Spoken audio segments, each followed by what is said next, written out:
안녕하세요. 허참의 토크의 저의 허참입니다. 네, 안녕하세요. 김보은입니다. 반갑습니다. 네. 한 주일 동안 잘 계셨습니까? 네. 예. 보은 씨는 취미가 뭡니까? 취미요? 네. 저는 예전에는 네. 향수 미니어처 같은 거 있잖아요. 그런 것도 모아보고 음반 같은 것도 모아봤었는데 올해는 못 가더라고요. 그래요? 네. 예, 해외 갔다 오면 꼭 또는 누구에게 부탁하고 네. 좋은 취미 있는데. 취미 있으세요? 예. 아니, 나는 건망증이 심해가지고 네. 내 거 챙기기도 바쁜데. 근데 우표 같은 거 수집하게 되잖아요. 그럼 우표의 변천사를 알게 되고 또는 LP판을 이렇게 수집하게 되면 음악의 변천사를 알게 되고 심지어는 이렇게 일생 자기 개인의 그 일대기까지 엿볼 수 있잖아요. 그잖아요. 맞습니다.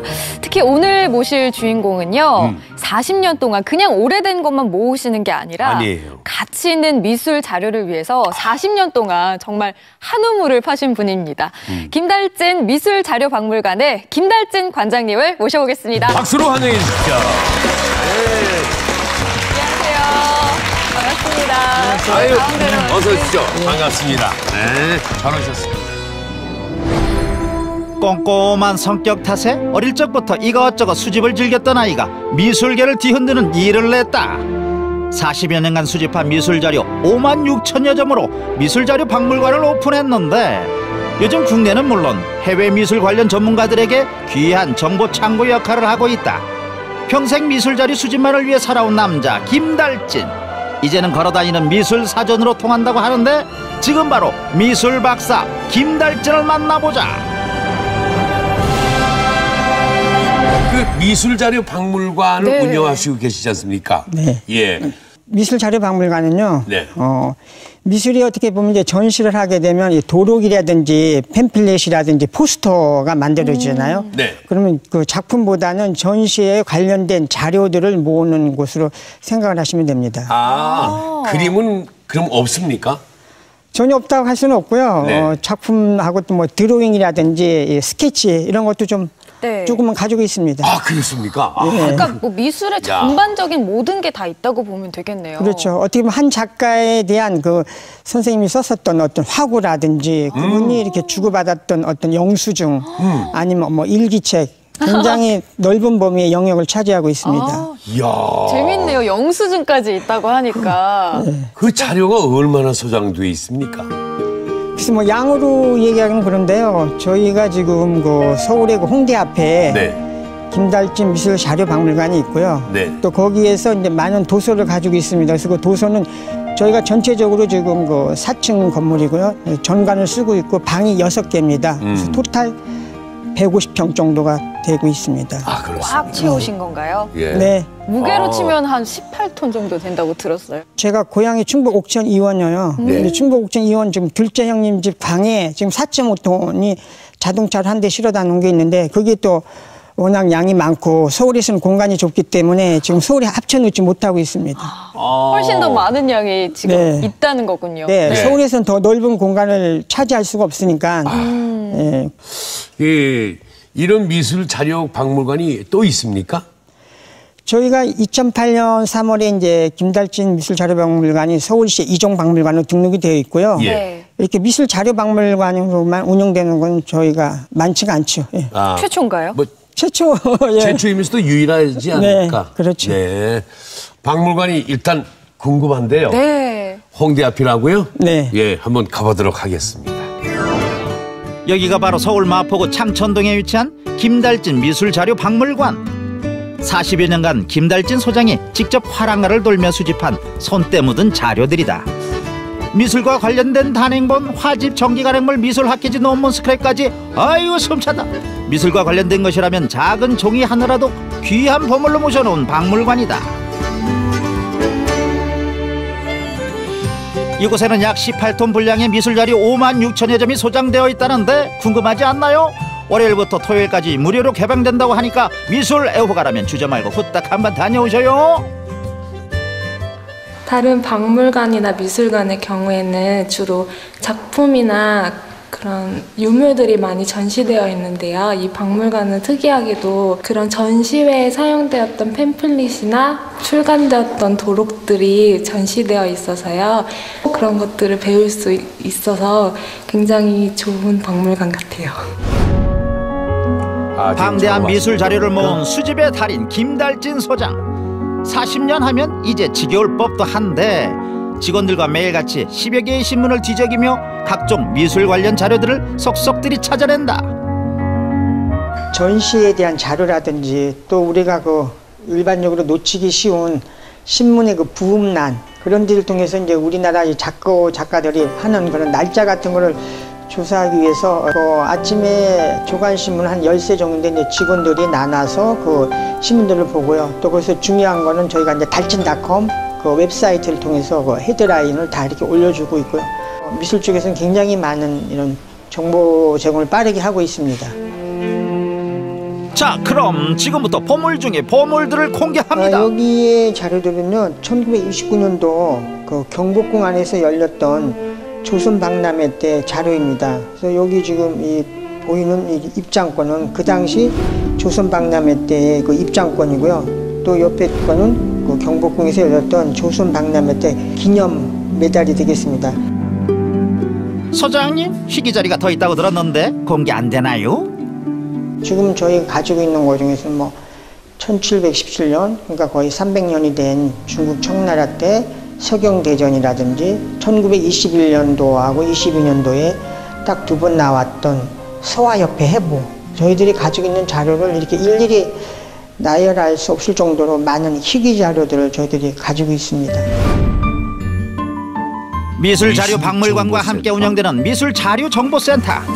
눈 씻고 찾아봐도 세상 어디에도 없을 미술자료들이 여기 다 있다. 미술자료 분야에서는 독보적인 곳으로 그저 눈으로만 구경하는 게 아니라 직접 열람도 가능하다. 미술을 연구하는 사람이나 미술 관련 종사자 뿐만 아니라 미술에 관심이 있는 사람이라면 누구든 열람 오케이. 자료를 주로 찾아보러 오고요. 보물창고 같은 곳이에요. 저한테는 좀 팜플렛 같은 게 한국 작가들한테 한 팜플렛은 찾기가 굉장히 힘들거든요. 근데 여기 오면 김달진 소장께서 직접 모으신 자료들이 있어서 그런 자료들을 쉽게 찾아볼 수 있어서 찾으려는 자료가 한 곳에 집중되어 있어서 여기 이용하기가 편하고 저처럼 논문을 준비하고 있는 분들한테는 아마 미술 분야에서 꼭 필요한 그런 역할을 하는 것 같아요. 이곳은 또 어딘고 했더니 김달진 소장이 박물관과 함께 운영하는 김달진 미술자료연구소. 월간 서울아트 가이드를 발행하며 온라인을 통해 다양한 미술 관련 정보들을 제공하고 있다. 그리고 항상 그의 곁에서 든든한 지원군이 되어주는 고마운 아내. 서울아트 가이드 잡지의 발행인을 자처했다. 과연 아내는 남편을 어떻게 생각하고 있을까? 특별히 김달진 소장은 본인에게 정직하게 하려고 애쓰고 있습니다. 그래서 저도 옆에서 도움이 되고자 같이 힘쓰고 있습니다. 가족들과 함께 이렇게 단란한 시간들을 좀 더 많이 가졌으면 하는 바람이 있어요. 그래서 주말에는 한 번씩 이렇게 일을 떠나서 이렇게 좀 야외도 한번 가보자 이렇게 얘기를 하니까 그런 약속들이 잘 지켜졌으면 하는 그런 바람이 있습니다. 그저 취미로 시작한 미술 자료 수집이 평생의 직업이 된 김달진 소장. 40여 년간 열정으로 모아놓은 귀한 미술 자료가 미술인들의 값진 보물창고로 거듭나고 있다. 미술 자료의 보물창고입니다. 네, 말 그대로. 정말. 때로는 개인 소장품으로의 생각이지 박물관까지 해서 거창하게 그렇게 하나. 처음에 저희가 자료박물관을 개관을 할 때요. 네.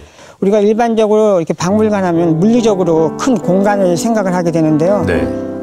예를 들어서 일본 같은 곳에 가면 작은 박물관이지만 작은 박물관 하나하나에 소장품이라든지 특성이 있기 때문에 저는 이제 제가 가지고 있는 거를 여러분들 또는 필요한 분들한테 공유를 하겠다는 그런 생각에서부터 출발했었습니다. 네. 그래서 많은 분들이 지금도 열람을 다 무료로 하시고. 전 미술계의 그 반응은 어땠습니까? 그 당시 상당히 좀 반응이 뜨거웠었죠. 왜냐면 저희가 국민대학교 동문회관 지하에서 출발을 했었고요. 사실 한쪽에 이렇게 비가 셀 정도였었어요. 근데 그때 이제 한 사람이 이렇게 중학교 때부터 시작을 해서 처음으로 이런 자료박물관이라는 게 개관이 됐다. 가서 보면 막 이렇게 한국에서 볼 수 없는 또 작가들 본인도 놀랄 만한 그런 것들이 많이 있어서 굉장히 놀란다고 들었어요. 어떤 것들이? 270명 작가들 개인 스크랩북이 있어요. 그럼 예를 들어서 뭐 청경자 선생님 같은 경우 53년도 부산 국제국악부에서 했었을 때 그 리플렛에서부터 청경자 선생님하고 관련된 이런 잡지라든지 신문에 났던 기사 도판. 그래서 아무래 화장품 향장지에 나왔던 사부에 나온 것까지 이렇게 모여져 있으니까 선생님들 스스로가 내가 그 모든 잡지를 이렇게 해서 챙기지 못했던 거를 제가 스크랩에서 가지고 있으니까 그런 면에서 조금 놀라시는 게 있죠. 본인도 모르고 있다가 그 화가들이 저 가보니까 이게 어디서 났지? 깜짝 놀라시는 거죠. 그 숨은 자료 그게 소장돼 있다는 거 아주 그냥 예를 들어서 뭐 1953년도 53년도에 이제 한국 전쟁 시절인데 그 당시에 이제 벨기에 현대미술전이 독수궁미술관에서 열린 거로 나왔었어요. 그 팸플렛이요. 그래서 아니 이게 전쟁이 한참인데 어떻게 벨기에 현대미술이 독수궁미술관 한국 전쟁에서 열리고 있을까 저도 굉장히 의문을 가지고 있었었죠. 나중에 이제 저희가 다시 조사를 하니까 신문에 의해서 보니까 그게 52년이었던 거죠. 그래서 그 수정을 했었던 거고요. 그러니까 이런 것들이 사실 그 당시에 이 팸플렛이라든지 그런 게 없었었으면 우리가 그 한국 전쟁 시절에 벨기에 현대미술관이 독수궁에서 열렸다는 걸 아무도 상상을 못했던 일인데 그런 자료를 통해서 역사가 재정리되고 또 사실이 확인이 되는 그런 중요한 역할을 하고 있습니다. 네. 그래서 그런 중요한 역할을 하고 있고 또 그런 중요한 것이 전시돼 있고 한데 그 자기하고 연관된 입장에서 볼 때 이거 내 달라. 나 이게 정말 이건 가보를 남기겠다. 뭐 내 어느 정도 사례를 하겠다. 이런 적은 없었나요? 그런 건 없었고요. 없었어요? 예, 오히려 이제 이 자료를 가지고 있던 분들이 내가 가지고 있는 것보다는 이런 곳에 기증을 해서 더 많은 사람들이 유용하게 활용해야 되겠다고 해서 사실 저희는 기증이 많이 들어오고 있습니다. 도움을 받게 되셨군요. 개인이 갖고 있기는 힘들다 이거죠. 예, 그랬을 때는 이제 박물관에다 기증하는 게 훨씬 가치 있죠. 맞아요. 보관이 오래되고. 여러 작품이 있다 보면 그 중에서도 근데 더 애착 가고 정말 이건 귀하다 싶은 그런 것들이 있을 것 같아요. 1921년에 나온 이제 서화협회보라고 있거든요. 서화협회보 같은 경우는 우리나라 이제 최초의 미술 잡지라고 얘기를 할 수 있고요. 1921년도에 한 번 나오고 그 이듬해 이제 22년도에 나오고 딱 두 번밖에 이렇게 안 나왔던 잡지예요. 또 재미있었던 건 제가 국립현대미술관에 이제 근무를 했었을 때 1984년도에 한국 근대미술 자료전이라고 할 때 그 잡지를 저희가 빌려다가 전시를 했었습니다. 근데 그 2010년에 이제 코베이 경매에 이 서화협회 해보가 나온 거예요. 그래서 누가 그걸 알려줬어요. 경매에? 경매에. 그래서 이 서화협회 해보를 제가 이제 그때 경매에 가서 처음으로 저도 이제 경매라는 것에 등록을 해가지고 이걸 들고서 그거를 이제 제가 낙찰을 받아왔는데요. 그거를 이제 저는 꼭 사야 되겠다가 생각을 했고요. 그래서 이제 아내한테 제가 이렇게 얘기를 했어요. 저거 이번에 서화협회 해보가 나왔는데 저거 제가 꼭 사야 되겠다. 저거 못 사면 평생의 후회. 한이 된다. 근데 딱 경매장에를 갔는데 인사동에 유명한 그 고서점 주인들도 나와 계시고 벌써 안면 있는 분들이 이렇게 좀 포진하고 있는 거예요. 그래서 얼마나 떨었는지 뭐 말을 할 수가 없고 결국은 나중에 근데 그걸 제가 낙찰을 받아왔어요. 그래서 그것들이 임자가 따로 있구나. 그때 84년도에 제가 만졌던 것이 내 물건이 된다고 저도 생각을 못했는데 그래서 제가 이제 아끼는 저희 소장품 중에서 제일 소중하게 생각해서 서화협회 해봅니다. 내정 가격이 얼마였었는데 얼마에 샀어요? 그거는 얘기할 수 없어요. 그래요? 공개할 수는 없고. 참 아직도 그러면은 미술 관련 자료를 직접 스크랩 하십니까? 매일 난 기사는 한 번씩 다 훑어보죠. 예. 하루에 그러면 신문을 굉장히 많이 보시겠네요. 저희가 구독하는 거 15종이고요. 또 지방의 대표적인 신문을 인터넷에 출력해서 지방신문까지 커버하고 있죠. 하루하루가 진짜 시간이 부족하겠어요. 그 정도면. 진짜 그렇겠네요. 보통 경비가 아닐 텐데.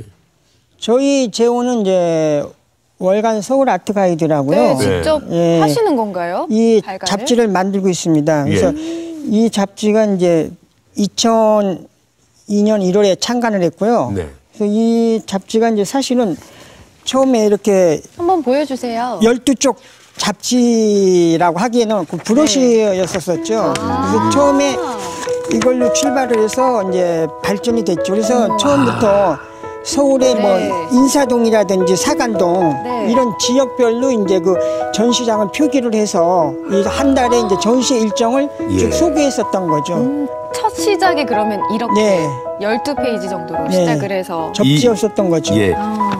상세하게. 상세하게 돼 있고. 그런 것들이 발전해서 이렇게 지금 이제 멋있는 책이 탄생했네요. 몇 년 걸렸어요? 올해 저희가 11년 됐습니다. 11년 만에 이렇게. 네, 서울 아트 가이드 이렇게 변신을 했네요. 그렇습니다.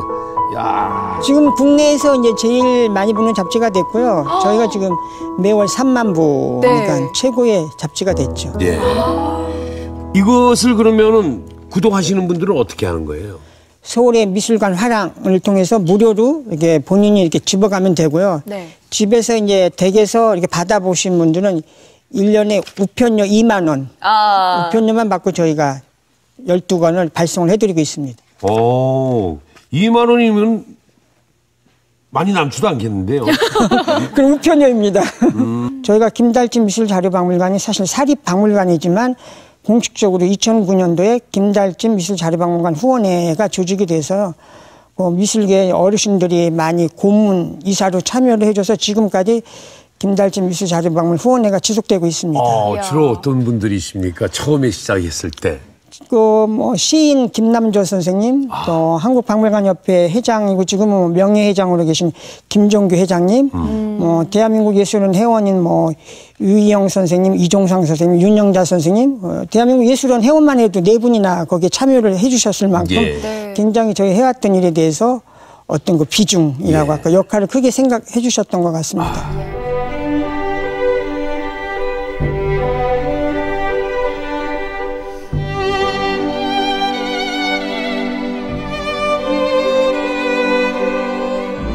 근데 어떻게 이렇게 처음에 시작을 하셨는지가 참 궁금해요. 여러 가지 수집은 취미로 많이 할 수는 있지만. 내가 왜 그림 쪽으로 하게 된 계기가 결정적인 게? 초등학교 4학년 때 이제 어머니가 돌아가시고 또 성격이 제가 좀 이렇게 내성적이고 좀 여성스러웠다고 할까요? 그런 여성스러운 면이 있으신 것 같아요. 그렇죠?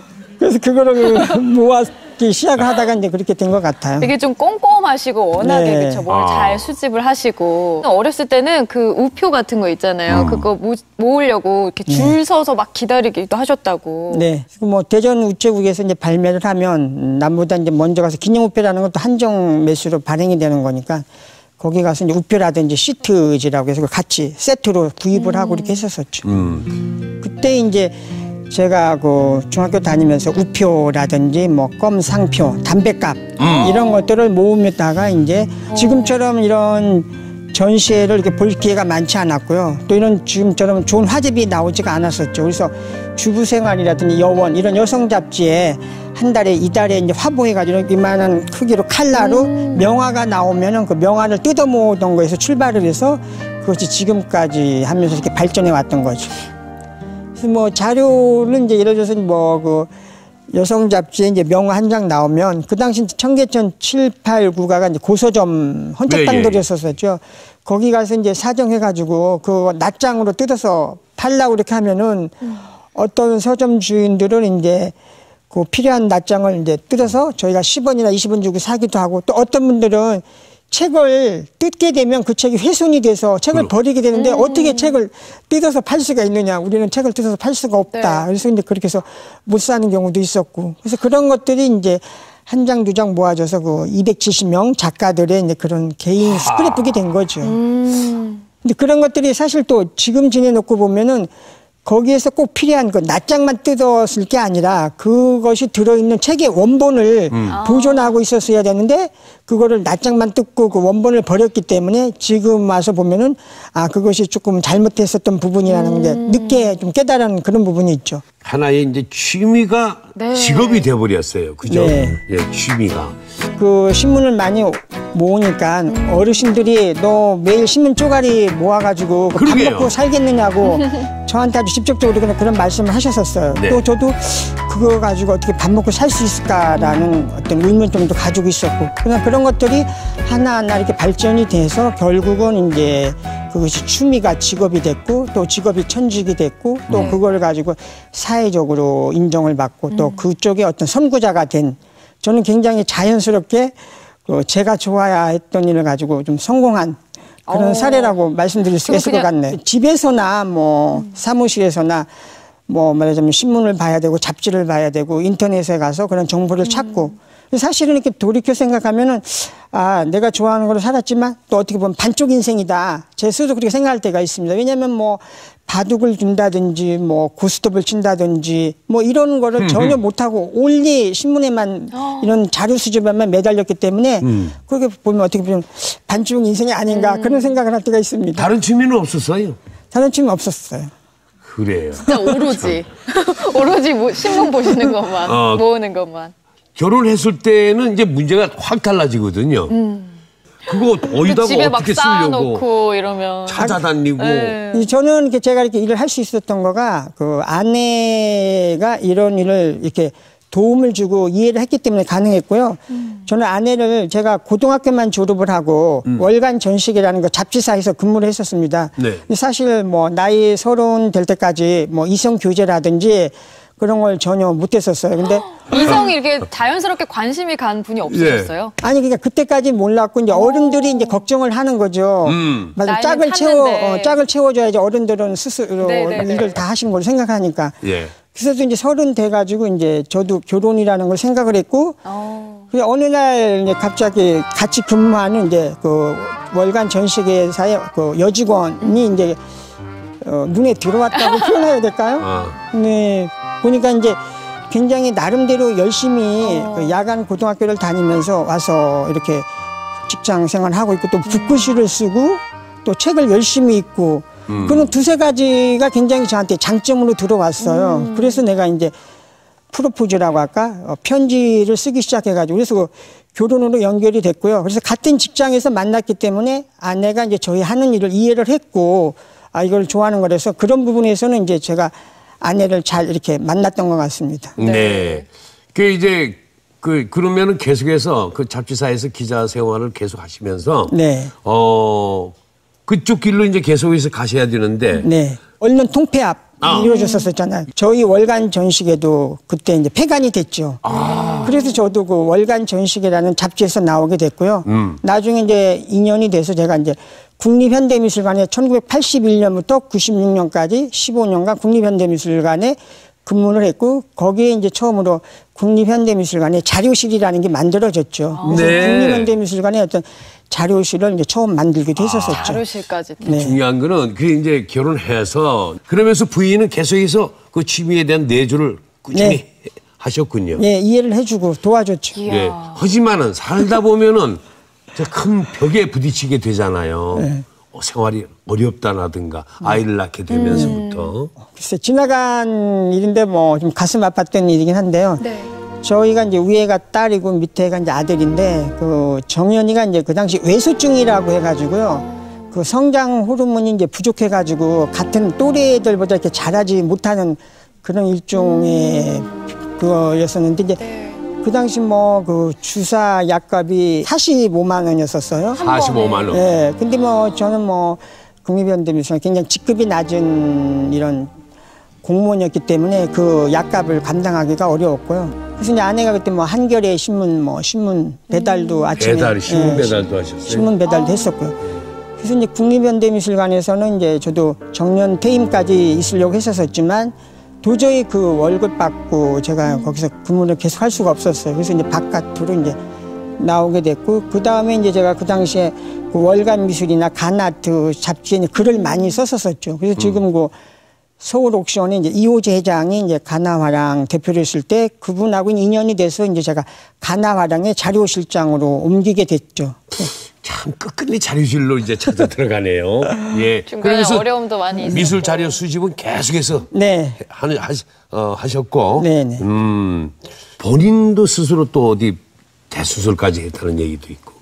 그래서 제가 이제 매주 금요일이면 이제 인사동을 실질적으로 나가서 이제 쇼핑백을 메고 계속 자료 수집을 많이 했었었죠. 그러니까 아무래도 이제 이 가방 무거운 걸 많이 이렇게 올려메고 다니고 그랬던 것들이 이제 아무래도 요 뒷부분에 이렇게 영향을 많이 줬었던 것 같아요. 거기에다가 이제 이런 걸 하면서 이제 스트레스라고 해야 될까요? 네. 그런 걸 받으면서 이제 종양이 발견이 돼서 이제 2년 전 3월에 분당 서울대병원 척추센터에서 6시간에 걸친 큰 수술을 했었고요. 그래서 지금도 뭐 6개월에 한 번씩 가서 이제 정기 검진을 하고 있습니다. 아, 대수술을 했네요. 네. 그 직업병입니다. 그죠? 나 이제 그만해야 되겠다. 네. 예. 그렇게 생각은 안 드셨나 보죠? 생활도 어렵고. 아니, 그런 적은 없었습니다. 저는 자료를 가지고 그냥 수집해서 끝난 게 아니고 네. 그걸 가지고 계속 글을 쓰면서 또 발표를 많이 했고 또 그런 것들이 어떤 미술 영감이라든지 이런 거에 대해서 자료 제공을 했기 때문에 거기에서 굉장히 저는 보람을 많이 찾을 수가 있었습니다. 아. 소장님 혼자서만 할 수 없는 일이거든요. 정보를 모으고 기록하고 그렇게 소장님을 이렇게 도와준 이면에는 소장님의 그 꾸준함과 어떤 신뢰가 바탕이 됐기 때문에 가능했다고 생각합니다.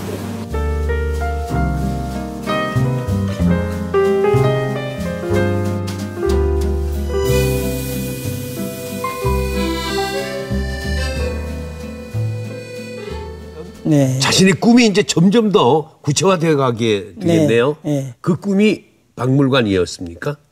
그래서 저는 뭐 이렇게 큰 계획을 세워서 거기에 매진하는 그런 스타일은 아닌 것 같고요.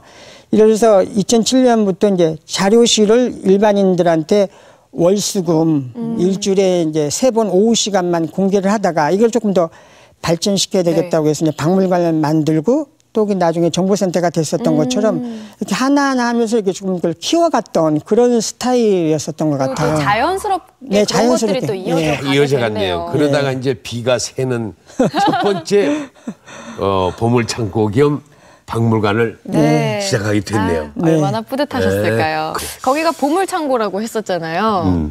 많은 분들이 그렇게 느끼시는데 본인만의 보물창고, 내 인생에 있어서 보물 이런 게 있으실 김달진 것 같아요. 관장의 보물창고. 네. 그것이 또 이제 궁금해지네요. 어떤 걸 들고 오셨을지 진짜 궁금해요. 네, 와, 가방을 들고 진짜. 나오시네요.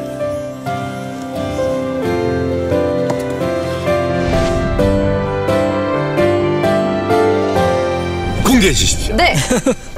와, 이거 아니 정말 뭐 다이아몬드 목걸이 진주 목걸이 이게 아니고 이 손때가 묻은 와, 보이세요, 여러분? 종이가 다 누렇게 됐어요. 아니, 어떤 거예요? 초등학교 2학년 네. 때요. 예. 담임 선생님이 이제 박혜영 선생님이었었거든요. 그분이 충북 옥천 청산 분이었었어요. 네. 근데 저희 담임하고 이제 바로 타학교로 가셨는데 그 선생님하고 계속 이렇게 편지를 주고받았죠. 선생님과 네. 몇 년 동안 이렇게 주고받으신 거예요?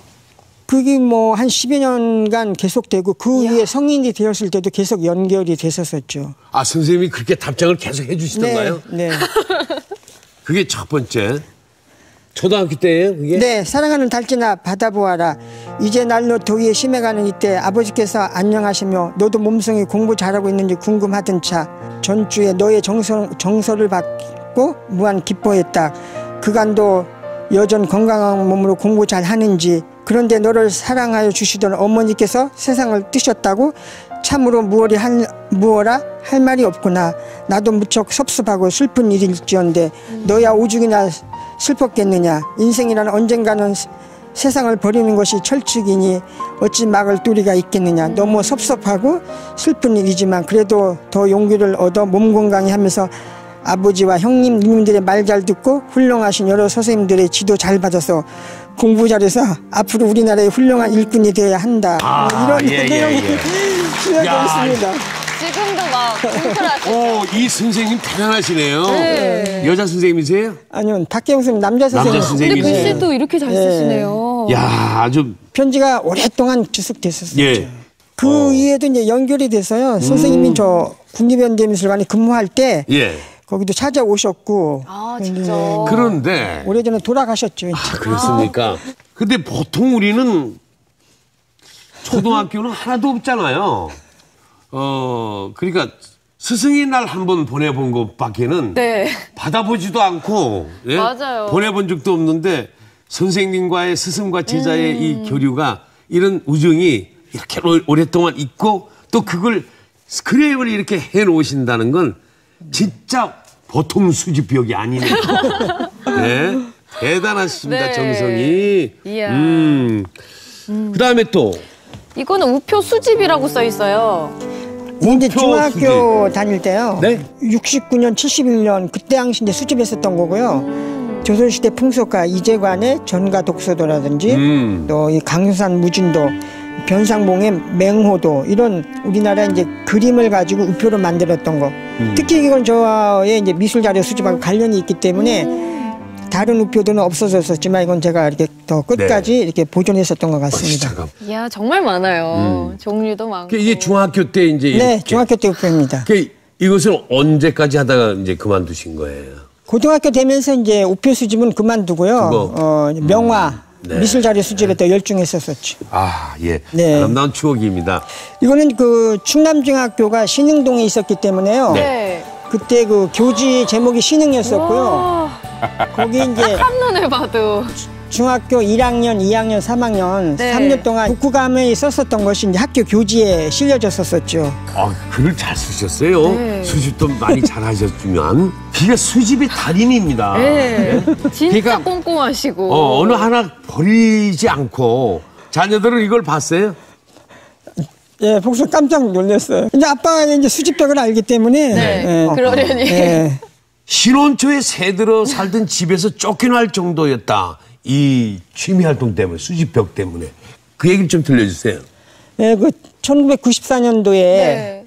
그 성수대교가 이렇게 붕괴됐었잖아요. 네. 네. 바로 그 이듬해 95년도에 삼풍백화점이 붕괴가 됐었었죠. 네. 저희가 이제 그 관악구 남현동에 살 때인데 2층에서 살았었어요. 근데 그 당시 뭐 이런 막 백화점이 무너질 정도였었으니까 거기가 마룻바닥이었었고요. 근데 워낙 거기 많이 쌓아놓게 되니까 정말 마룻바닥이 휘었죠. 그 정도까지예요? 네. 그러니까 이제 그 주인들이 와가지고 백화점도 무너지는데 이거 안 무너지겠느냐고 이거를 좀 걱정이 빼라고. 되죠. 예. 그래가지고 뭐 아무리 설명을 해도 안 되는 거예요. 이거 도저히. 그래가지고 주인도 참. 저희 이제 앞집에 있는데 해서 그 지하에 이제 얘기를 해가지고 그 지하에다가 이제 박스라든지 그걸 좀 많이 옮겼죠. 사실 그런. 아니, 그 지하에도 옮기면은 그 장마 때는 어떡합니까, 그거? 근데 그 뭐 어쩔 수가 없었었죠. 주인이 뭐 그 집이 무너진다고 나가라. 세상에. 근데 주인 입장에서 이렇게 내려갈 네, 정도니까 마루가 휘었었어요. 걱정이 될 만은 한 네. 것 같아요. 수많은 이사를 다녔겠습니다. 예? 그럴 때마다 이제 뭐 굉장히 힘들죠. 왜냐하면 책이라는 거는 어떻게 보면 이렇게 한 박스에 넣게 되면 정말 돌덩이처럼 무겁고 그럼요. 또 이것이 계속 공간이 부족하죠. 1년이면 그 전시에 관련되는 자료들이 무수히 들어오고 가지고 있는 공간은 좁고 그래서 이제 이사를 자주 하게 다녔던 거고요. 원래 미술을 전공하셨습니까? 저는 뭐 미술은 전공하지 않았고요. 이제 자료를 수집을 하다 보니까 이제 미술에 대한 관심이 있었고 저는 34살에 이제 서울 산업대요. 지금은 서울 과학기술대로 바뀌었죠. 그래서 그 당시에 이제 34살에 산업대학교에 금속공예과를 입학을 했고요. 근데 그게 굉장히 어렵더라고요. 제가 이렇게 그 전시회 가서 그림 보고 그랬을 때는 굉장히 쉽게 받고 저 그림이 잘 그렸다, 못 그렸다 이렇게 제가 평가를 했는데 어떤 아이디어 스케치에서부터 나중에 땜질도 하기도 하고 이렇게 두드리기도 해서 그걸 만들어내는데 어렵더라고요. 그래서 작품이라는 것이 저 작가로서는 최선을 다한 작품을 내놨다. 근데 그거를 함부로 제가 이제 평가한다는 것이 두려워지기 시작했죠. 그러니까 작가가 얼마나 고생을 해서 그 과정을 거쳐서 한다는 걸 알고 나니까 더 이 고등학교 졸업 후에 바로 미술계에 들어갔을 때는 굉장히 힘들었겠습니다. 그러면요. 그 국립현대미술관인 그 이경성 관장님이라고 이제 우리나라 최고의 미술평론가하고 이 평론가 1호인데 그 관장님하고의 인연 때문에 이제 제가 추천을 받아서 거기 임시적으로 근무를 시작을 했었고요. 우리 사회가 그 학력의 벽이 굉장히 높죠. 그래서 그 어떤 전문가로서도 인정을 받았었지만 그 학력에 이게 걸려가지고 이제 많이 고생을 했죠. 그래서 뒤늦게 이제 대학을 진학을 했던 거고요. 또 제가 이제 책으로서 공부를 했기 때문에 제 스스로도 이게 체계적인 공부가 필요하다라는 걸 이제 실감을 하면서 이제 제가 좀 만학이라도 이렇게 대학원을 진학을 해야 된다는 걸 스스로 느꼈었습니다. 미술계에서 지금은 미술 자료 박사로 통할 정도가 됐습니다. 이제는 그렇게 인정을 스스로 하십니까?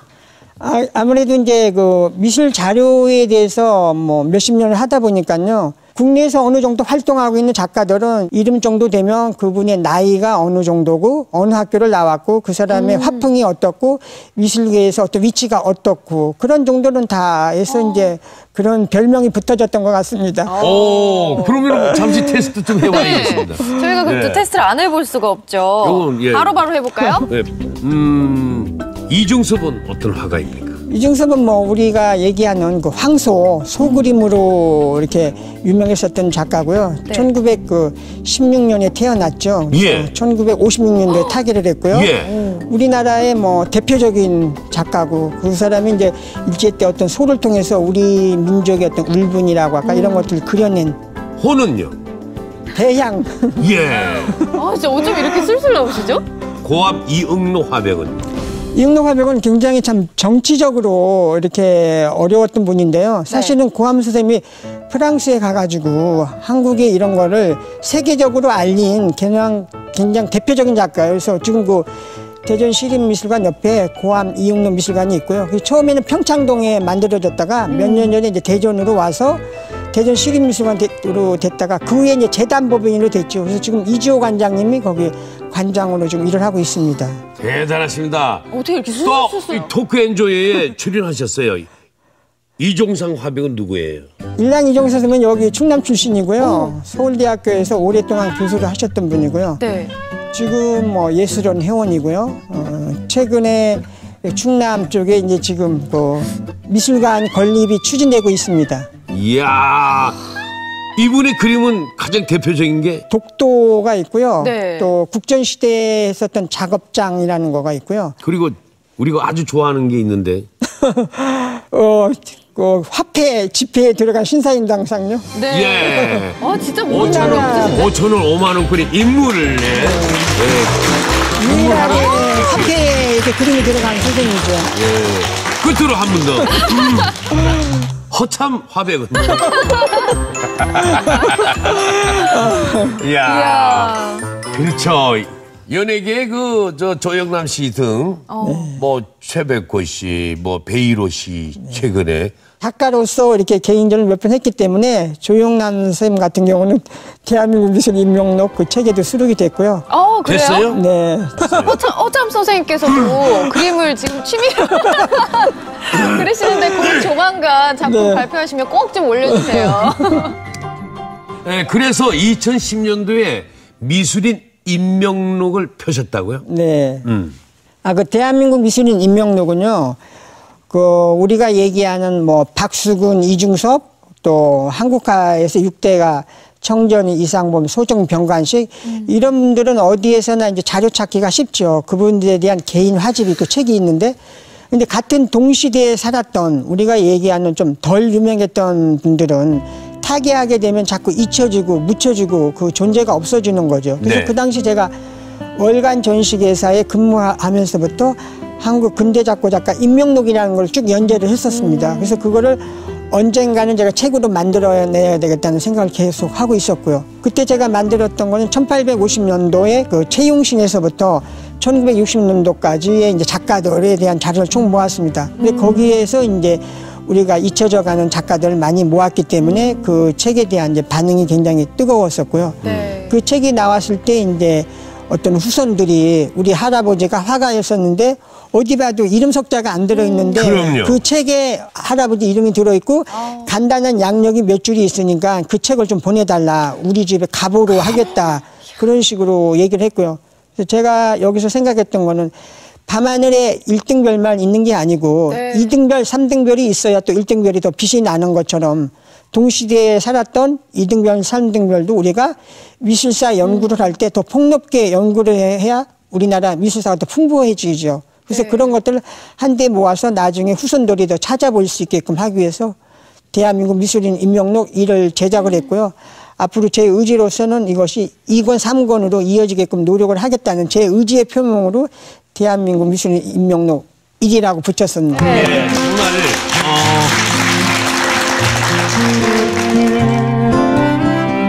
Here comes the sun.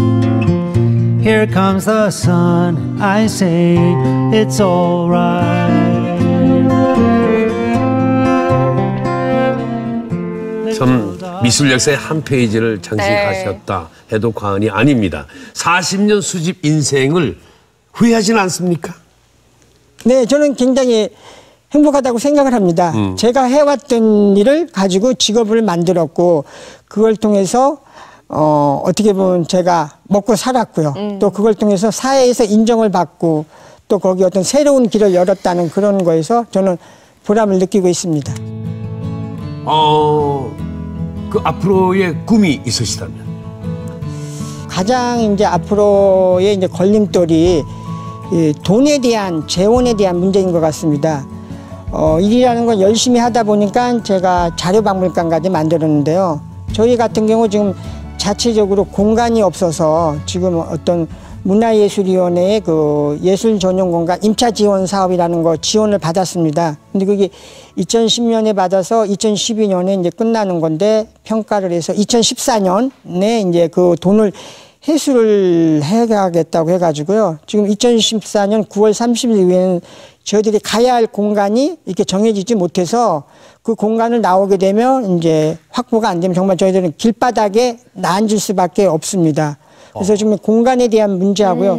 또 하나는 이렇게 오래된 자료를 디지털화해서 많은 사람들한테 이렇게 온라인 서비스까지 해야 되는데 이거는 지속적인 인풋이죠. 근데 이런 것들을 개인 아니면 김달진 미술연구소에서는 해갈 수가 없습니다. 그래서 이런 것들은 그 아카이브라는 거는 국가의 공공의 자원이기 때문에 국가에서 이런 쪽에 지원을 해서 이런 것들은 또 공적인 걸로 이렇게 끌어가야 된다고 생각을 합니다. 그래서 저도 최근에 굉장히 어려운 결심을 했고요. 제가 해왔던 일을 어떤 공적 기관에서 맡아주게 되면 거기에 가서 제가 10년 이상 열심히 해서 이걸 어떤 한 단계 더 계단에 올려놓고 그 나머지 것은 그 공적 대상처에 제가 기부 체납을 하도록 하겠습니다.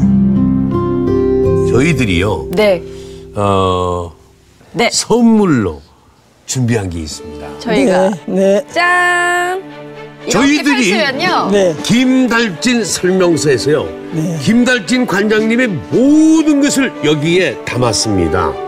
늘 이렇게 남의 것을 수집하시는데 네. 우리 관장님에 관해서 뭐 기사라든지 여러 가지 네. 이야기가 나온 것들을 저희가 쭉 모아봤습니다. 연역부터 쫙 다 있습니다. 네. 네, 그리고 이제 이거 보십시오.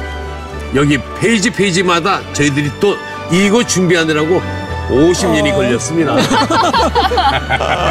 네, 자, 네. 이것을 받아주시면 고맙겠습니다. 생각 기다렸더니 좋은 선물 받아서 감사합니다. 기분 어떠세요? 네. 아니 제가 생각 기다렸던 저의 자료를 네. 이렇게 정리를 해서 제가 받게 되니까 처음인 것 같습니다. 진짜. 네. 이거 하면서 이런 얘기를 나눴어요. 수집가들의 박물관을 한번 저희들이 수집해가지고 네. 대전 MBC에다 만들어볼까.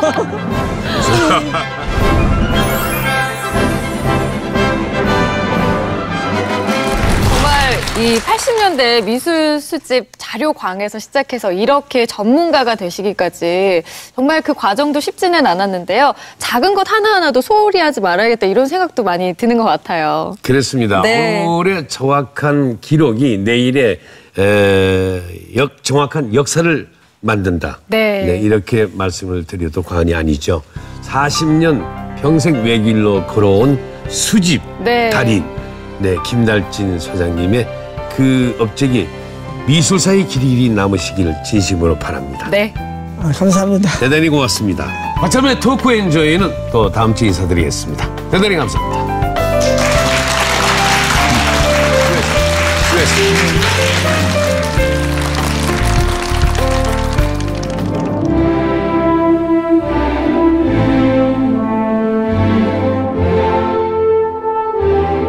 오늘 우리가 일어났던 일들이 내일이면 벌써 과거가 되는 거죠. 그래서 오늘 일어났던 모든 그 미술에 관련된 기록들이 오늘 정확하게 기록이 돼야 내일이면 그게 과거의 역사로 남습니다. 그런 생각을 하면서 미술 자료를 수집을 하고 정리를 하고 있습니다.